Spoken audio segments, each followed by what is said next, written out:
Hai Smart Parents, jumpa lagi di channel YouTube saya Dr. Drew, spesialis kandungan, di mana kita bisa ngobrol santai bermanfaat mengenai kesehatan kehamilan dan juga kandungan.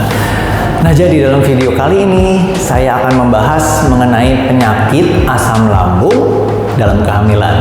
Jadi jangan lupa dicatat ya Smart Parents. Apa sih penyakit reflux asam lambung? Ini adalah ketika asam yang biasanya ada di dalam perut Anda, yaitu di lambung ya, ini kembali ke kerongkongan. Di mana kerongkongan adalah tabung yang membawa makanan dari mulut ke dalam perut. Istilah lain untuk reflux asam adalah penyakit reflux gastroesophageal atau GERD. Nah, banyak orang sebetulnya yang mengalami reflux asam ini selama kehamilan, di mana reflux asam juga biasanya memburuk selama kehamilan dan biasanya hilang setelah bayi lahir. Orang-orang yang mengalami reflux asam dalam suatu kehamilan kemungkinan akan mendapatkannya lagi di kehamilan berikutnya. Apa saja sih gejala reflux asam lambung saat hamil? Nah, gejala-gejala yang paling umum, contohnya pertama, rasa terbakar di dada. Kedua, terbakar di tenggorokan atau rasa asam di mulut. Ketiga, sakit perut atau dada. Keempat, mual atau muntah. Kelima, kesulitan menelan. Keenam, suara serak atau sakit pada tenggorokan. Dan yang ketujuh adalah batuk. Apakah Smart Parents perlu pemeriksaan tertentu? Nah, kabar baiknya Smart Parents biasanya itu tidak memerlukan pemeriksaan tertentu, di mana dokter kandungan Smart Parents dapat mengetahui dengan cara berbicara saja dengan Anda dan melakukan beberapa pemeriksaan yang sederhana.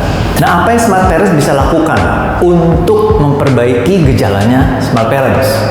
Nah, ini ada beberapa tips untuk membantu mengatasi gejala Anda. Tips yang pertama, hindari berbaring dalam waktu 3 jam setelah makan. Yang kedua, hindari makan dalam waktu 3 jam sebelum tidur. Ketiga, menghindari mengenakan pakaian yang terlalu ketat.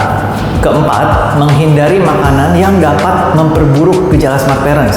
Contohnya, kopi, cola, teh, jeruk, coklat, dan makanan berlemak. Dan yang terakhir adalah Anda dapat mengangkat kepala Anda atau mengangkat tempat tidur Anda ke setinggi 15 hingga 20 cm.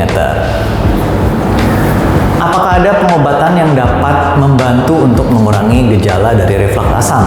Kabar baiknya juga Smart Parents, ada 4 jenis obat utama yang dapat mengurangi gejala asam lambung. Ini akan saya sebut dalam nama generik ya Smart Parents. Yang pertama adalah antasida, yaitu kalsium karbonat, aluminium hidroksida, magnesium hidroksida, dan simetikon. Yang kedua, agen lapisan permukaan lambung, yaitu sukralfat. Yang ketiga, obat-obatan penghambat histamin, antara lain ranitidin, simetidin, famotidin. Dan yang terakhir adalah inhibitor pompa proton, yaitu omeprazol, esomeprazol, pantoprazol, dan lansoprazol, dan seterusnya. Semua dari obat ini, Smart Parents, itu bekerja dengan cara mengurangi atau memblokir asam lambung. Tetapi masing-masing golongan obat melakukannya dengan cara-cara yang berbeda. Nah, dokter kandungan biasanya akan menyarankan agar orang yang sedang hamil terlebih dulu mencoba antasida untuk mengurangi gejalanya. Dan sebagian besar antasida ini dianggap sudah aman selama kehamilan. Tips penting untuk Smart Parents, jika Anda sedang hamil, hindari konsumsi antasida yang mengandung natrium bikarbonat dan magnesium trisiklat.